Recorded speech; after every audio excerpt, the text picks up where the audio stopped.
Berenstain Bears and the Wild, Wild Honey.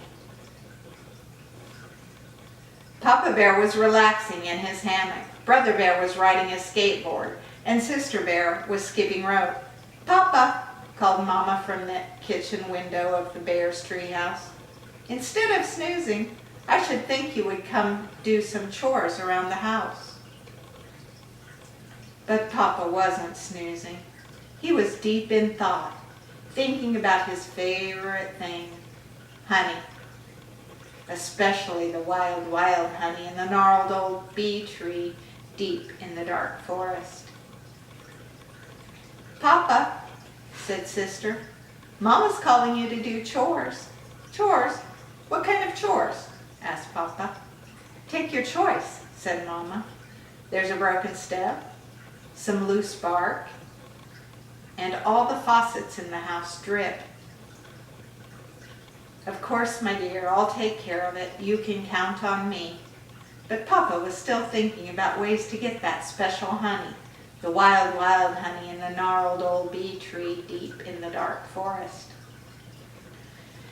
He had tried just about everything, but all he had gotten for his trouble was stone. He had tried pretending he wasn't going after honey at all, but the bees had spied Papa's honey pot and stormed after him.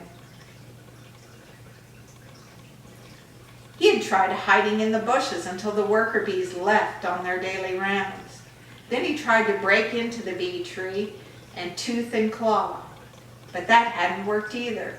The queen bee had heard the commotion and called the workers home. Once more, Papa had been foiled. "Well, I'd better get to work on those faucets," said Papa, getting out of his hammock. "Wait a minute, I've got it.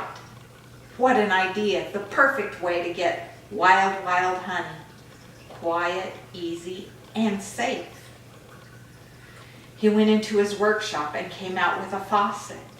That's right, an old, discarded faucet. He shined it up and oiled it so it was working properly. "What are you going to do?" asked Brother. "It's very simple. I'm going to drill a hole in the base of the bee tree and install the faucet. Then, whenever I'm in the mood for honey, I'll just turn on the faucet and fill my pot with delicious wild, wild honey." "Do you think it will work?" asked Sister as the cubs followed Papa along the path that led to the gnarled old bee tree deep in the dark forest. "Of course it will work," Papa whispered as he drilled the hole into the base of the bee tree. It's super duper guaranteed to work."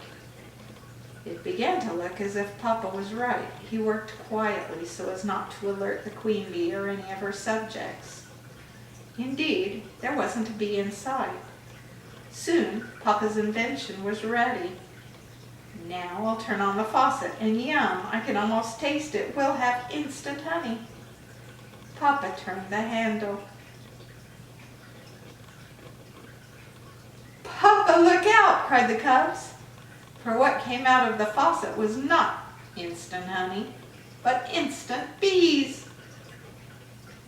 "Yike!" yelled Papa as the bees chased him along the path away from the gnarled old bee tree. Back at the tree house, the cubs explained to Mama that Papa's honey faucet hadn't worked very well. "Doesn't surprise me," said Mama. "The faucets in our house don't work very well either." Then Mama went to work, tweezing the stingers out of the seat of Papa's overalls. "Ouch," said Papa. "Ouch, ouch, ouch."